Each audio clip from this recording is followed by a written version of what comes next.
अस्सलाम वालेकुम।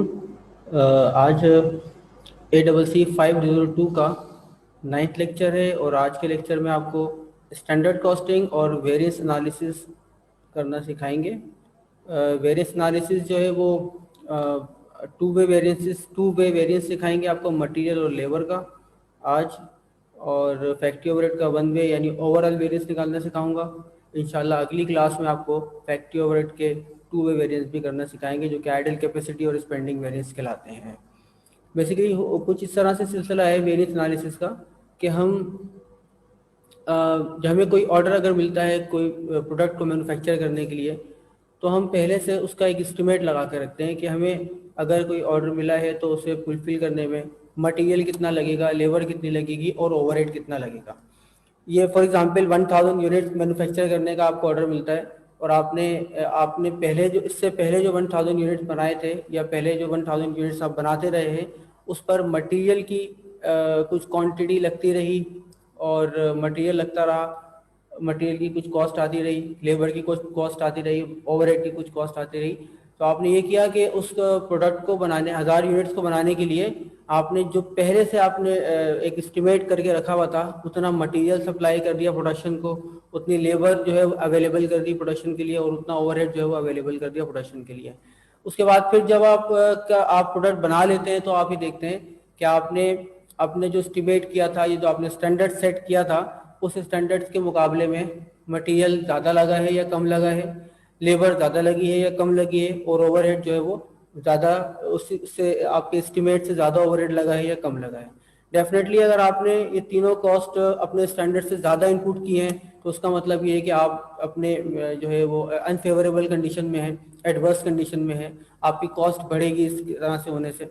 और अगर आपने अपने स्टैंडर्ड से कम में काम कर लिया है, कम कॉस्ट का मटेरियल लगाया है, लेबर लगाई और ओवरहेड लगाया, तो इसका मतलब ये है कि आप जो है वो अपनी कॉस्ट को आपने मेंटेन कर लिया है। कॉस्ट आपकी अब कॉस्ट ऑफ गुड्स सोल्ड जो है वो कम हो गया, कॉस्ट ऑफ गुड्स मैन्युफैक्चर जो है वो कम अमाउंट की होगी। जब हम वेरियंस एनालिसिस जब हम करते हैं तो मटेरियल का वेरिएंस जो है वो दो तरह से एनालाइज किया जाता है।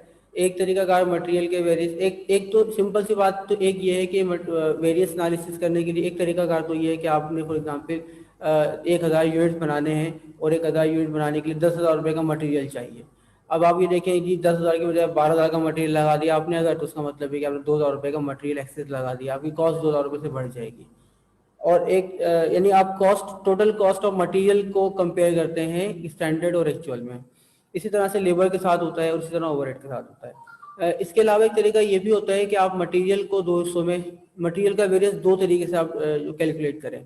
एक तरीका ये कि आप पहले ही देखें कि आप 10,000 यूनिट 1,000 यूनिट बनाने के लिए आपके मटेरियल की क्वांटिटी कितनी लग रही थी और अब आपने कितनी क्वांटिटी मटेरियल की लगाई है। मटेरियल की क्वांटिटी का वेरिएंस आप चेक करते हैं क्वांटिटी का। दूसरे जो है वो ये तरीका होता है कि आप मटेरियल की प्राइस चेक करते हैं कि जो मटेरियल आपने पहले इस्तेमाल किया था प्रोडक्ट को बनाने में उसकी प्राइस कितनी थी और जो मटेरियल अब आप इस्तेमाल कर रहे हैं उसकी परचेजिंग प्राइस कितनी है। तो अगर तो आपने ज़्यादा प्राइस का मटेरियल आप इनपुट किया है, ज़्यादा प्राइस का मटेरियल लगाया है, तो उसका मतलब ये है कि आप जो है वो अनफेवरेबल कंडीशन में हो। कम प्राइस का मटेरियल अगर आपने इस्तेमाल कर लिया है और उसी क्वालिटी ऑफ प्रोडक्ट भी चेंज नहीं हुई है, तो उसका मतलब ये कि अब आप फेवरेबल कंडीशन में हैं। इसी तरह से हम लेबर का एनालिसिस भी दो तरह से करते हैं। एक तरीका कार ये होता है कि हम लेबर का रेट वेरिएंस देखते हैं कि जो पहले हमने लेबर को आवरली पेमेंट जो की थी वो पेमेंट कितनी डिसाइड की हुई थी पहले से, पिछले ऑर्डर के अंदर आपने कितनी पेमेंट कितने पर आवर रेट के हिसाब से पेमेंट की थी और इस वाले अपने ऑर्डर को पूरा करने के लिए किस हिसाब से पेमेंट की है। फॉर एग्जांपल पहले आपने 100 रुपीज़ पर आवर के हिसाब से पेमेंट की थी लेबर को और अब आप 120 रुपीज़ के हिसाब से पेमेंट कर रहे हैं, तो उसका मतलब है कि आपकी जो लेबर का रेट है वो आपने ज़्यादा पे किया है, तो डेफिनेटली इससे आपकी कॉस्ट बढ़ेगी। इसी तरह से दूसरा वेरिएंस जो है लेबर का वो ये होता है कि आपकी लेबर ने वो काम कितने टाइम में कंप्लीट करके दे दिया है आपको, यानी लेबर आवर्स कितने लगे हैं, लेबर एफिशिएंसी यानी कि लेबर का टाइम लेबर ने कितना लगाया है किसी भी प्रोजेक्ट को पूरा करने के लिए। 1000 यूनिट्स बनाने के लिए अब आपने पहले से डिसाइड किया हुआ था कि लेबर इतना टाइम लेगी जिसको हम स्टैंडर्ड टाइम कहते हैं, उसके मुकाबले में एक्चुअल टाइम अगर ज़्यादा लगा है तो उसका मतलब ये है कि आपने आपको उसकी डेफिनेटली कॉस्ट ज़्यादा अगर काम कर रही है लेबर तो उसकी कॉस्ट भी आपको एक्सेस पे करनी पड़ेगी और ये आपके लिए नुकसानदेह बात है, यानी अनफेवरेबल बात है। फैक्ट्री ओवरहेड वेरिएंस जो है वो मैं आपको ज़्यादा नहीं बता रहा अभी, मैं आपको फैक्ट्री ओवरहेड का सिर्फ वन वे वेरिएंस बताऊंगा, क्योंकि फैक्ट्री ओवरहेड के वेरिएंस डिटेल में हम इंशाल्लाह अगली क्लास में आपको बताएंगे। फैक्ट्री ओवरहेड वेरिएंस का जो सिंपल सा तरीकाकार होता है वो ये कि हम देखते हैं कि स्टैंडर्ड फैक्ट्री ओवरहेड कॉस्ट कितनी थी और एक्चुअल फैक्ट्री ओवरहेड कॉस्ट कितनी है। अगर एक्चुअल ओवरहेड कॉस्ट ज़्यादा है तो उसका मतलब ये है कि आपके लिए अनफेवरेबल कंडीशन है, और अगर ये कम है तो उसका मतलब ये है कि ये फेवरेबल कंडीशन है। अच्छा जी, इसमें मैंने बताया जैसे कि आपको कि मटेरियल के वेरिएंसेस हम दो तरह से चेक करते हैं। मटेरियल का वेरिएंस हम प्राइस वाइज चेक करते हैं और क्वांटिटी वाइज चेक करते हैं। इसी तरह से लेबर का वेरिएंस भी हम दो तरह से चेक करते हैं, रेट वाइज चेक करते हैं और टाइम वाइज चेक करते हैं। तो एक सवाल यहाँ हमारे पास है, अच्छा इसकी डेफिनेशन यहाँ लिखी है, ये भी हम देख लेते हैं, एक नज़र मार लेते हैं उस पर। स्टैंडर्ड कॉस्टिंग की डेफिनेशन क्या लिखी है कि standard costing is an accounting system used by some manufacturers to identify the differences और variances between number one actual cost of the goods that were produced, जो हमने प्रोडक्ट बनाई है एक्चुअल कॉस्ट उसकी कितनी है, और the cost that should have occurred, और कंपैरिजन हम इस बात से करते हैं कि उसी प्रोडक्ट को बनाने के लिए एक्चुअली कॉस्ट इनकर्ड होनी कितनी चाहिए थी। यानी स्टैंडर्ड, ये जो बाद में बात लिखी हुई है ये स्टैंडर्ड है, स्टैंडर्ड्स हैं, और जो पहले लिखी हुई बात ये एक्चुअल है। ये जो चीज़ लिखी है ये स्टैंडर्ड कॉस्ट है आपकी, और ये जो लिखा हुआ है actual cost of goods that were produced, ये एक्चुअल कॉस्ट है प्रोडक्ट की। इन दोनों का आपस में कंपैरिजन करते हैं। इसके बाद फिर एक सवाल आपको यहाँ नीचे लिखा हुआ दिखेगा, ये एक क्वेश्चन है जिसमें आपको हमने बताया कि मटेरियल की स्टैंडर्ड कॉस्ट बताई है, मटेरियल की एक्चुअल कॉस्ट का एलिमेंट्स बताए हैं, इस तरह से लेबर की जो है वो लेबर की जो कॉस्ट है उसके एलिमेंट्स बताए हैं, और एक्चुअल भी स्टैंडर्ड भी। तो पहले हम सवाल को रीड कर लेते हैं। लिखा है कि मटेरियल किसी भी प्रोडक्ट को बनाने के लिए मटेरियल जो 5000 यूनिट्स का मटेरियल रिक्वायर्ड था, क्वांटिटी जो रिक्वायर्ड थी स्टैंडर्ड वो 5000 यूनिट्स की थी, और एक यूनिट की प्राइस ₹15 थी, पर यूनिट प्राइस 15 रुपीज़ की थी। जबकि आपने वही ऑर्डर जो है एक्चुअली आपने वो 4950 यूनिट्स में पूरा कर लिया। इतनी क्वांटिटी लगाकर आपने जो है वो इतनी मटेरियल की क्वांटिटी लगाकर आपने ऑर्डर पूरा कर लिया, लेकिन क्योंकि देखें, अगर हम ये देखें कि स्टैंडर्ड क्वांटिटी यानी यूनिट्स में अगर कोई चीज़ लिखी तो वो क्वांटिटी होती है। 5000 यूनिट्स लगने थे मटेरियल के, आपने वही वाला ऑर्डर जो है 4950 यानी 50 यूनिट्स कम में आपने ऑर्डर को अकम्प्लिश कर लिया। और लेकिन जो प्राइस थी मटेरियल की 15 रुपीज़ का स्टैंडर्ड बनाया था आपने कि 15 रुपीज़ वाले मटेरियल पे लगना चाहिए, लेकिन वो लगा था 16 रुपीज़ वाला, यानी यहाँ पर कंडीशन जो है वो अनफेवरेबल है। क्वांटिटी तो आपने कम बचा ली, अपनी 50 यूनिट्स की क्वांटिटी तो बचा ली मटेरियल की, लेकिन साथ में आपने जो है वो प्राइस ज़्यादा पे कर दिया। तो हम इसके क्वांटिटी प्राइस भी चेक करेंगे कि कितना टोटल वेरिएंस बन रहा है, और इसके प्राइस भी चेक करेंगे कि टोटल कितना वेरिएंस बन रहा है, अनफेवरेबल या फेवरेबल। इसी तरह से लेबर के बारे में बात ये थी कि लेबर उस ऑर्डर को पूरा करने में 5500 आवर्स लगाती थी। अगर वो कोई ऑर्डर मिलता है उनको तो वो 5500 आवर्स में वो उस ऑर्डर को पूरा करते हैं, और लेबर को आप 9 रुपीज़ पर आवर के हिसाब से पेमेंट करते हैं। जबकि लेबर ने एक्चुअली में 5600 आवर्स में वही काम किया है, और आपने 9.5 रुपीज़ पर आवर के हिसाब से इनको पेमेंट की है। इसका मतलब ये हुआ कि आपका टाइम भी, जो लेबर में टाइम वेरिएंस है वो भी ज़्यादा हो गया है, 5500 के बजाय 5600 आवर्स लगे हैं, और जो लेबर रेट वेरिएंस है वो भी ज़्यादा हो गया है। वो भी अनफेवरेबल रहा आपके लिए कि 9 रुपये की आपने जो है वो पेमेंट करनी थी पर आवर, लेकिन उनको 9.5 रुपीज़ की आपको पेमेंट करनी पड़ी है लेबर को। ओवरहेड के बारे में यह है कि ओवरहेड की एक्चुअल कॉस्ट इनकर्ड हुई है इस पूरे प्रोजेक्ट को करने के लिए 40,000 रुपीज़ की, और स्टैंडर्ड ये था कि जी आपकी जो फैक्ट्री ओवरहेड है वो 80% ऑफ डायरेक्ट लेबर कॉस्ट होगा। अभी डायरेक्ट लेबर कॉस्ट अभी मैं निकाल के बताता हूँ आपको कितनी बन रही है, और इसके साथ साथ मैं बताता हूँ कि आपको उसका 80% कितना बनेगा, फिर इसका कंपैरिजन कर लेंगे। लिखा हुआ है find and record material, labour and factory overhead variances. तो ये 5 वेरिएंसेस जो ऊपर लिखे थे हैं, इन्हीं 5 वेरिएंसेस की मैं आपको कैलकुलेशन करके बताता हूँ। तो सबसे पहली बात ये है कि हमें डेटा को पढ़ना आना चाहिए। ये जो आइटम लिखे हुए हैं 5000 यूनिट जो ये लिखा है, ये 5000 यूनिट्स बेसिकली स्टैंडर्ड क्वांटिटी है। और ये जो आपके पास 4950 यूनिट्स लिखे हुए हैं, ये आपकी एक्चुअल क्वांटिटी है। तो दो चीज़ें हो गई, एक्चुअल क्वांटिटी और स्टैंडर्ड क्वांटिटी। इसी तरह से ये 15 रुपीज़ जो है ये स्टैंडर्ड प्राइस है। ये आ गई जनाब स्टैंडर्ड प्राइस आ गई। और 16 रुपीज़ जो है यहाँ पर ये एक्चुअल प्राइस है। तो पहले हम मटेरियल की बात पूरी कर लेते हैं, उसके बाद फिर हम आगे चलते हैं। मटेरियल का जो प्राइस वेरिएंस है, प्राइस वेरिएंस को कैलकुलेट करने का फॉर्मूला आपके सामने ये लिखा हुआ है कि material price variance is equal to standard price minus actual price multiply by actual quantity. तो जनाब इसकी सॉल्यूशन में कर रहा हूँ, नीचे आप देखते जाएंगे कि किस तरह से इसका सॉल्यूशन होगा। जी जनाब, ये तो सबसे पहले हमें स्टैंडर्ड प्राइस चाहिए जी। स्टैंडर्ड प्राइस जो है वो हमें यहाँ पर गिवन है 15 रुपीज़ की। स्टैंडर्ड प्राइस की जगह पर हम स्टैंडर्ड प्राइस की वैल्यू लिख देते हैं जो कि 15 रुपीज़ है। माइनस करेंगे इसको हम, और एक्चुअल प्राइस से, एक्चुअल प्राइस जो है वो 16 रुपीज़ की एक्चुअल प्राइस है। 16 से इसको माइनस करेंगे और मल्टीप्लाई करना है इसको एक्चुअल क्वांटिटी से। अगर आप यहाँ देखें तो हमें एक्चुअल क्वांटिटी जो गिवन है वो है जनाब 4950 यूनिट्स की। ये आपको स्टैंडर्ड एक्चुअल क्वांटिटी दी हुई थी।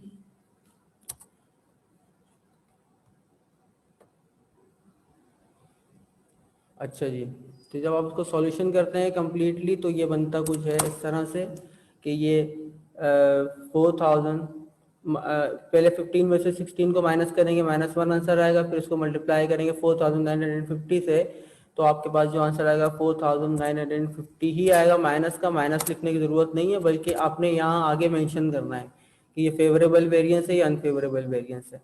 अब यहाँ आप देख सकते हैं कि आपकी जो कॉस्ट है, स्टैंडर्ड प्राइस जो है वो 15 रुपीज़ की थी, जबकि जो एक्चुअल प्राइस थी वो 16 रुपीज़ की थी। यानी आपने 1 रुपये ज़्यादा लगाया है इसके ऊपर, इसको यूनिट्स को बनाने के लिए जो प्राइस लगाया है वो 1 रुपये महंगा लगाया है। तो उसका मतलब ये है कि आपकी लिए अनफेवरेबल वेरिएंस है। आप यहाँ इसके साथ ही तो 4950 लिखा हुआ है, इसके साथ आपने कुछ भी नहीं लिखना।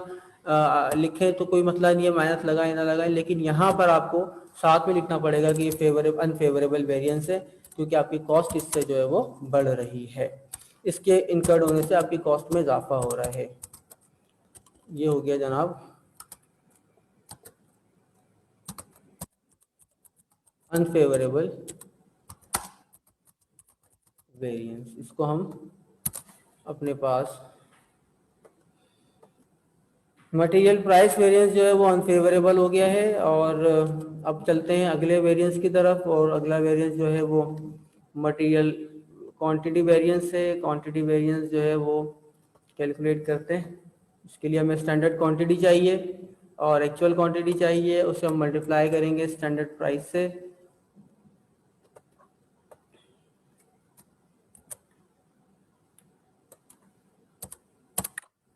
स्टैंडर्ड क्वांटिटी जो है वो देखें अगर हम यहाँ पर, तो 5000 यूनिट्स की स्टैंडर्ड क्वांटिटी थी और 4950 यूनिट्स की जो एक्चुअल क्वांटिटी थी।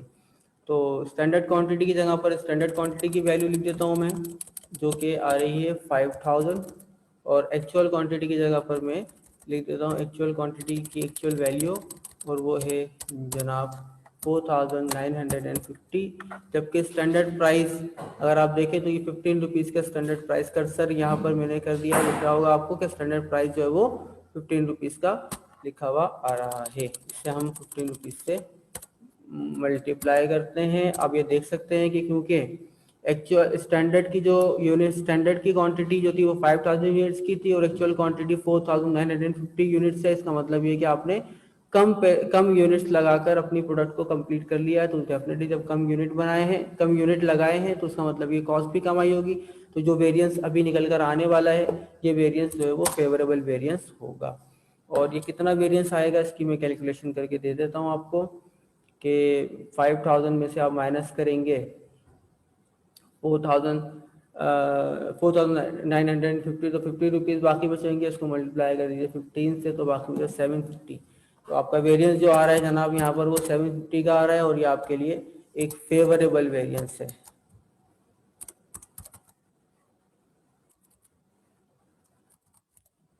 ये फेवरेबल वेरिएंस रहा 750 रुपीज़ का।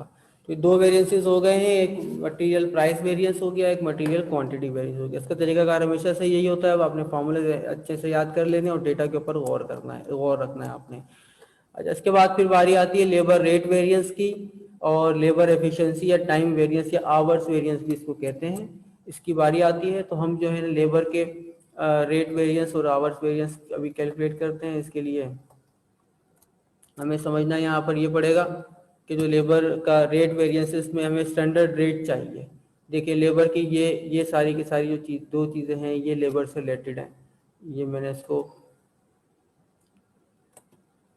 हाँ जी, ये 5500 आवर्स है टोटल टाइम, ये टाइम स्टैंडर्ड टाइम है 5500 आवर्स का at the rate 9 per hour. तो इसका मतलब ये है कि 9 रुपये का जो है वो यहाँ पर एक रेट है, रेट ऑफ लेबर जो है वो 9 रुपीज़ पर आवर है। इसी तरह से स्टैंड एक्चुअल आवर्स आपने लगाए हैं 5600 आवर्स, और इस पर 9.5 पर आवर का जो है वो स्टैंडर्ड एक्चुअल रेट पे किया है आपने लेबर को। तो जब हम फाइंड करते हैं लेबर रेट वेरिएंस, ये लेबर रेट वेरिएंस लिखा है, तो लेबर रेट वेरिएंस के लिए हमें स्टैंडर्ड रेट चाहिए सबसे पहले। स्टैंडर्ड रेट निकालने के लिए आप जो है ये देखें यहाँ आकर ये लिखा हुआ है स्टैंडर्ड रेट, और 9 रुपीज़ पर आवर का रेट था स्टैंडर्ड, ये मैंने 9 रुपीज़ पर आवर यहाँ लिखा। एक्चुअल रेट जो है वो 9.5 का है, और आप ये देख सकते हैं कि क्योंकि 9 से 9.5 हो गया, बढ़ गया है रेट, तो उसका मतलब है कि ये जो भी वेरिएंस आने वाला है वो वेरिएंस अनफेवरेबल होगा। इसके बाद फिर एक्चुअल आवर्स देखते हैं आप, तो एक्चुअल आवर्स जो 5600 आवर्स एक्चुअल थे। मैंने एक्चुअल आवर्स की जगह पर एक्चुअल आवर्स की वैल्यू पुट करी, जो कि जनाब बन रही है 5600 आवर्स की। सो इस तरह से लेबर रेट वेरिएंस बन रहा है टोटल। तो माइनस कर देंगे इसको 9 में से 9.5 को, और 5600 से मल्टीप्लाई करेंगे इसे आप, तो ये बनेगा 0.5 multiply by 5600 which is equal to 2800। 2800 का जो आपका वेरिएंस है ये अनफेवरेबल है।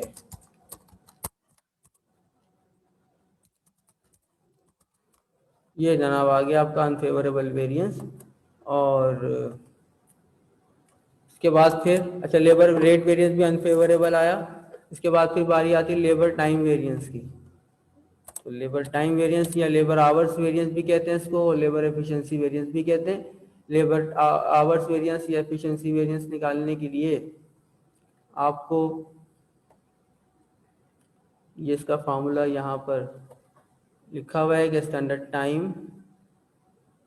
Time minus actual time multiply by standard rate.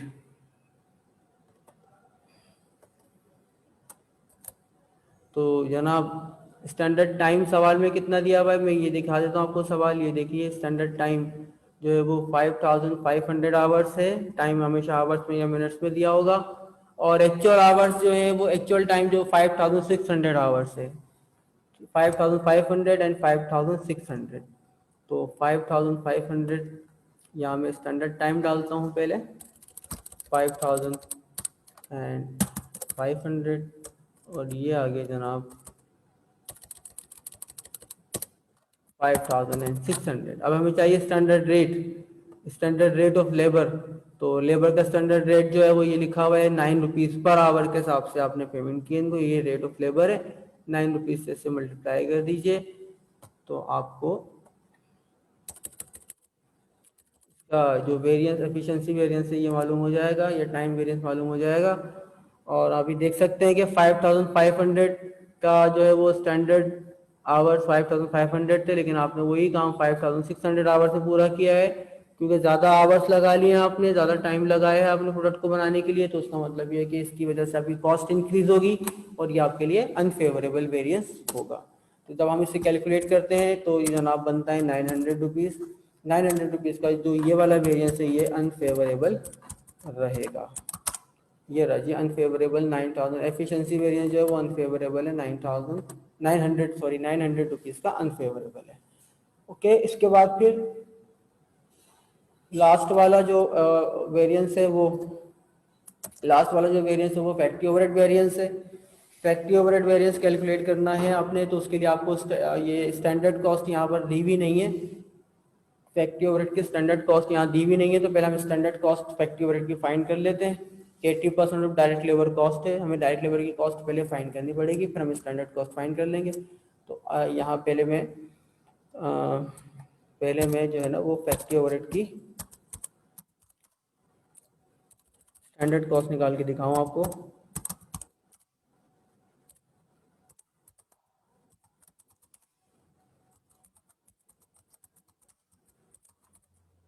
Standard cost के लिए कह रहे हैं कि 80% ऑफ डायरेक्ट लेबर कॉस्ट, तो पहले डायरेक्ट लेबर कॉस्ट देख लेते हैं कितनी है।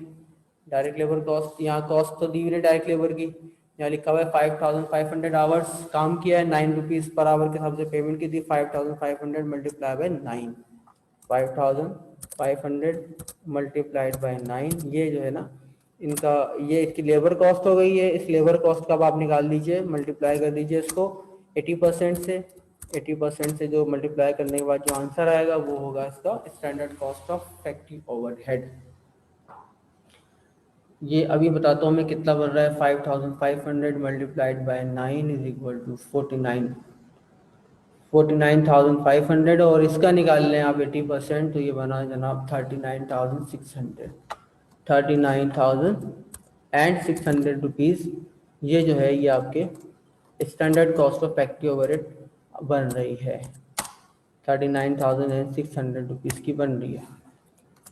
एक्चुअल कॉस्ट कितनी है फैक्ट्री ओवरहेड की, ये सवाल आपने देखना पड़ेगा बार बार ऊपर जाकर कि 40,000 रुपीज़ की एक्चुअल कॉस्ट लगी है फैक्ट्री ओवरहेड की। इसका मतलब ये हुआ कि फैक्ट्री ओवरहेड जो है ये भी आपका अनफेवरेबल है, कि असल में लगनी कितनी चाहिए थी कॉस्ट इसकी फैक्ट्री ओवरहेड की।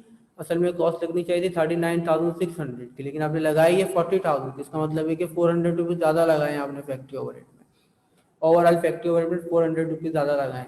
सो ये जो फैक्ट्री ओवरहेड की स्टैंडर्ड फैक्ट्री ओवरहेड की जो वेरिएंस है ये भी अनफेवरेबल होगा।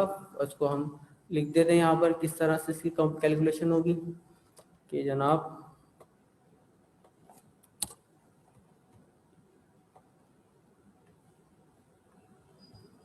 फैक्ट्री ओवरहेड वेरिएंस ये रहा, और इसे कैलकुलेट करने का तरीकाकार भी सामने आपके।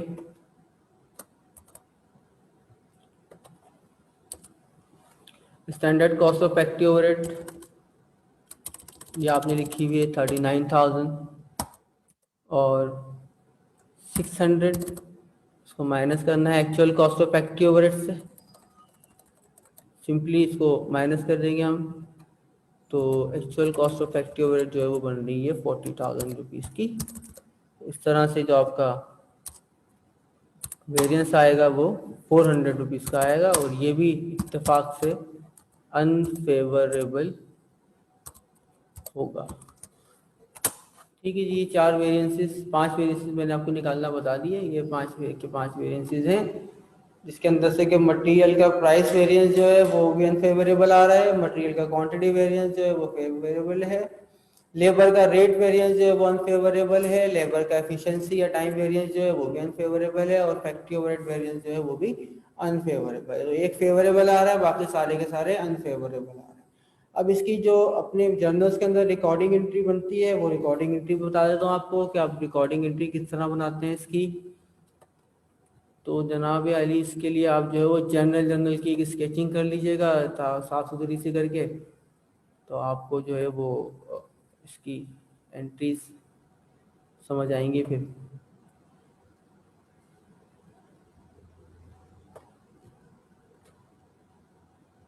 एक कॉलम एक्स्ट्रा बन गया है यहाँ पर।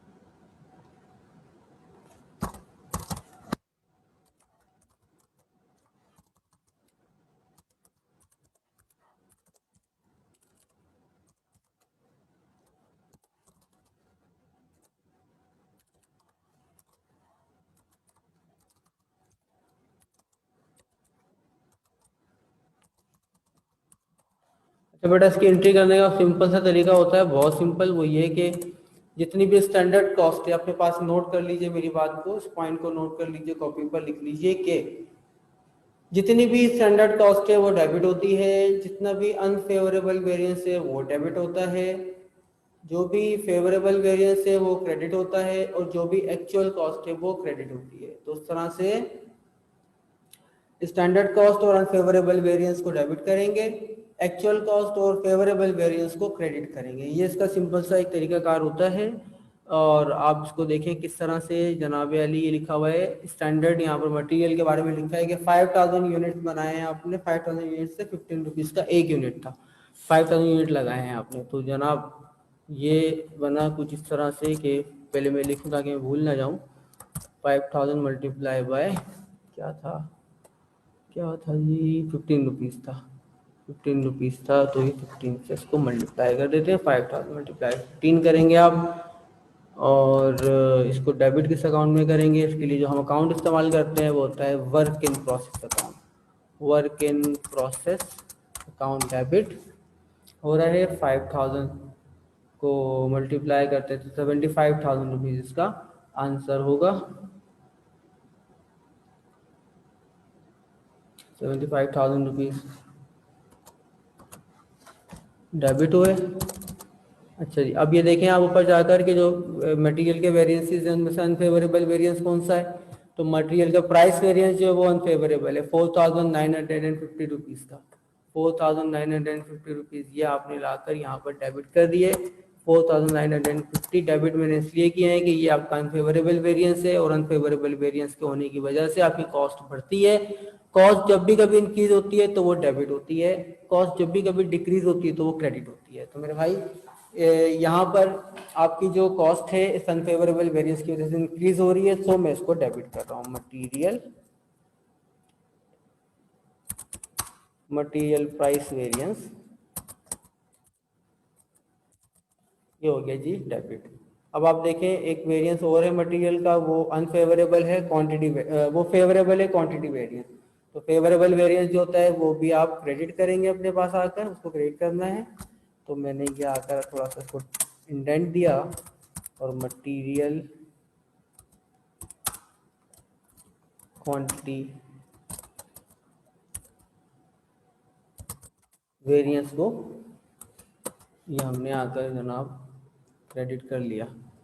और ये कितना बन रहा है, 750 रुपीज़ का बन रहा है ये 750 रुपीज़ हमने यहाँ लिखे। अब इसके बाद फिर एक्चुअल कॉस्ट देखनी है कितनी लगी है। एक्चुअल कॉस्ट जो है वो हम रॉ मटेरियल अकाउंट में से क्रेडिट करते हैं। ये एंट्री अगर आपने कभी वर्क इन प्रोसेस डेबिट और रॉ मटेरियल क्रेडिट, ये तो आपको पहले भी बताई गई है। कितना बन रहा है अमाउंट इसका जी, इसमें लिखा हुआ है 4,950 यूनिट से 16 रुपीज़ के हिसाब से,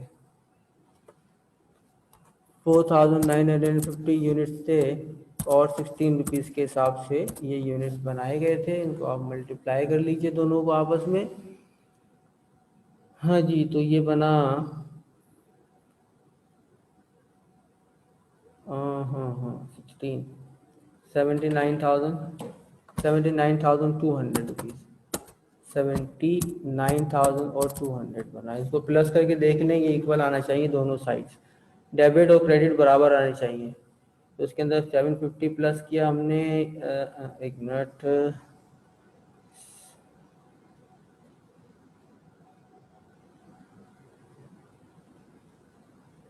ये आ गया 79,950, और ये भी आ रहा है 79,950, ये दोनों साइड्स इक्वल हैं। तो ये जो मैंने एक एंट्री लिखी है सामने आपके, ये मटेरियल की, मैंने इसको मटेरियल की एंट्री कर दी है। मटेरियल की, लेबर की भी इसी तरह से होगी, सेम लेबर की भी करेंगे आपके वर्क इन प्रोसेस के अंदर। Standard cost of labour debit करेंगे, जो लेबर के वेरिएंसेस अनफेवरेबल हैं उनको डेबिट करेंगे, जो वेरिएंसेस फेवरेबल हैं उनको क्रेडिट करेंगे। और आपके जो actual cost of material labour है वो भी आप क्रेडिट करेंगे। तो मैं इसको ही कॉपी कर लेता हूँ ताकि मुझे बार बार से ज़्यादा टाइप ना करना पड़े। और ये आ गया भैया,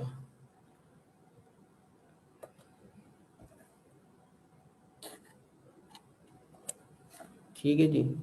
अच्छा, अब आप पहले इसको मिटा देता हूँ मैं। और ये भी मिटाना पड़ेगा हमें, इसकी भी कोई ज़रूरत नहीं है। ओके, वर्किंग सबसे पहले देखिए कि मटेरियल की actual cost, standard cost of material कितनी थी, 5500 आवर्स, 9 रुपए के एक के हिसाब से आपने जो मैन्युफैक्चर किया था, 5500 आवर्स थे टोटल। तो 5500 मल्टीप्लाई बाय 9, 5500 मल्टीप्लाइड बाय 9 के लिए आप क्या करते हैं, हाँ यहाँ आ गया 5000 और 500 multiply by 9। Okay, 5500 multiplied by 9 is equal to 49,500, 49,500। अब देखेंगे हम कि जो लेबर के वेरिएंसेस हैं वो क्या अनफेवरेबल हैं, फेवरेबल है। तो लेबर के दो वेरिएंसेस हैं और ये दोनों अनफेवरेबल हैं। इत्तेफाक की बात ये है, तो ठीक है, अनफेवरेबल वेरिएंसेस को आप डेबिट करते हैं, डेबिट कर लेते हैं। एक वेरिएंस 2800 रुपये का, एक वेरिएंस 900 रुपये का है। लेबर रेट वेरिएंस सबसे पहले, labour rate variance, labour rate variance, और लेबर रेट वेरिएंस की जो अमाउंट है वो है 2800 रुपये की। इसी तरह से लेबर का दूसरा वाला वेरिएंस जो वो भी अनफेवरेबल है, तो लेबर टाइम वेरिएंस या एफिशिएंसी वेरिएंस भी कहते हैं इसको। और ये कितना अमाउंट बन रहा था, 900 रुपये आई थिंक बन रहा था, एक दफ़ा चेक कर लेते हैं। 2800 या 900 रुपये का अमाउंट बन रहा था, 900 रुपीज़। यहाँ आप ये यहाँ लिख देने हैं, ये आ गया 900 रुपीज़। अच्छा, अब क्रेडिट करेंगे एक्चुअल कॉस्ट ऑफ लेबर को। एक्चुअल कॉस्ट ऑफ लेबर जो है वो उसको हम करते हैं अक्रूड पेरोल में क्रेडिट। अक्रूड अक्रूड पेरोल में क्रेडिट करते हैं। अक्रूड पेरोल कितने अमाउंट से बनेगा, उसके लिए सवाल के बाद वापस जाते हैं। आप देखें 5600 जो आवर्स काम किया गया 9.5 से 5600 मल्टीप्लाई बाय 9.5, ये इसका बड़ा सिंपल सा तरीकाकार होगा। 5600 multiply by 9.5,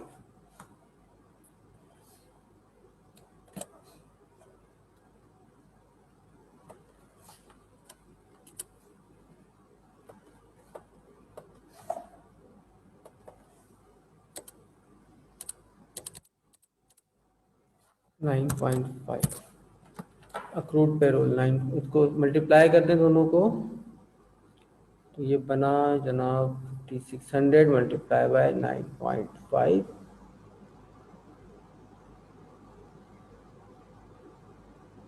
which is equal to 53,200। ये आ गया जी 53,000 और 200। इन दोनों को भी चेक कर लेंगे आप, ये भी इक्वल होने चाहिए, डेबिट और क्रेडिट बराबर होने चाहिए।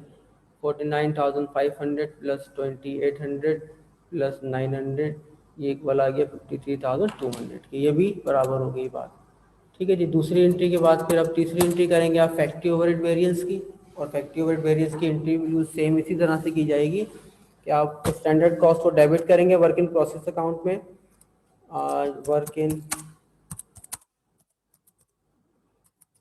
वर्क इन प्रोसेस अकाउंट कितने का है देखते हैं इसकी जाकर, जब हम कि standard cost of factory overhead कितनी बन रही थी, ये मैंने निकाला था ना, ये रहा, ये बन रही है 39,600 रुपीज़ की स्टैंडर्ड कॉस्ट, 39,600, ये आ गया जी 39,600। इसके बाद फिर आपने देखना ये कि वेरिएंस आपका जो था वो अनफेवरेबल था या फेवरेबल था। एक मिनट, हाँ आपने देखना है कि आपका वेरिएंस जो था वो फेवरेबल था या अनफेवरेबल था। तो ये देखिए, ये रहा अनफेवरेबल वेरिएंस था 400 रुपीज़ का। ये 400 रुपीज़ का क्योंकि अनफेवरेबल था, तो आप इसको डेबिट में लिखेंगे और इसका नाम लिखेंगे आप FOH वेरिएंस, FOH वेरिएंस। ये दोनों चीज़ें डेबिट करने के बाद क्रेडिट करेंगे आप actual cost of factory overhead. इसको आप फैक्ट्री ओवरहेड कंट्रोल अकाउंट में कितना बन रहा है actual cost of factory overhead जनाब वाली, वो बन रही है 40,000 रुपीज़ की। ये आ गई जी 40,000। ठीक है दोस्तों, ये एंट्रीज थी, ये ये सारी एंट्रीज हैं सारी की सारी, जिसकी आपने प्रैक्टिस करनी है अच्छी तरह से। ठीक है, इसी तरह से एक और एंट्री भी बनती है इसकी, वो क्लोजिंग एंट्री कहलाती है, वो मैं आपको ज़बानी बता दे रहा हूँ, आप उसकी एंट्री अपने कॉपी में बना लीजिएगा। वो कुछ इस तरह से होती है कि जितने भी वेरिएंसेस हैं इनकी क्लोजिंग एंट्री बनाई जाती है। तो वेरिएंसेस जो डेबिट हो रहे हैं वेरिएंस, उनको क्रेडिट कर दिया जाएगा, और जो क्रेडिट हो रहे हैं वेरिएंस, उनको डेबिट कर दिया जाएगा। और इनका जो डिफरेंस आएगा उसे आप जो है वो cost of goods sold account में डाल देंगे। यानी जहाँ पर भी डेबिट में कम पढ़ लेंगे तो डेबिट में डाल देंगे, क्रेडिट में कम पढ़ लेंगे तो क्रेडिट में डाल देंगे। अलबत्ता अगर डेबिट में कम पढ़ लें तो उसका मतलब है कि ज़्यादातर वेरिएंसेस जो थे आपके वो अनफेवरेबल थे। अगर क्रेडिट में पैसे कम पढ़ लें तो उसका मतलब है कि आपके ज़्यादातर वेरिएंसेस जो थे वो फेवरेबल थे। ठीक है जी, ये था हमारा आज का लेक्चर। और इससे रिलेटेड जो असाइनमेंट्स हैं, सारी चीज़ें हैं, ये मैं आपको आपके CR के थ्रू भिजवा दूंगा, उसकी आप प्रैक्टिस कर लीजिएगा। और अगर इसमें इस बात को समझने में, इन पांचों वेरिएंसेस को समझने में अगर कोई डिफ़िकल्टी हो आपको, तो आप मुझसे ये वीडियो सुनने के बाद उसका सवाल कर सकते हैं, मैं आपको उसका जवाब दे दूंगा, आपका पॉइंट क्लियर कर दूंगा। ओके जी, इंशाल्लाह अगली वीडियो में आपको, अगले लेक्चर में आपको फैक्ट्री ओवरहेड के स्पेंडिंग वेरिएंस और आइडल कैपेसिटी वेरिएंस जो है वो मैं सॉल्व करना, कैलकुलेट करना सिखाऊंगा। ओके, अल्लाह हाफिज़।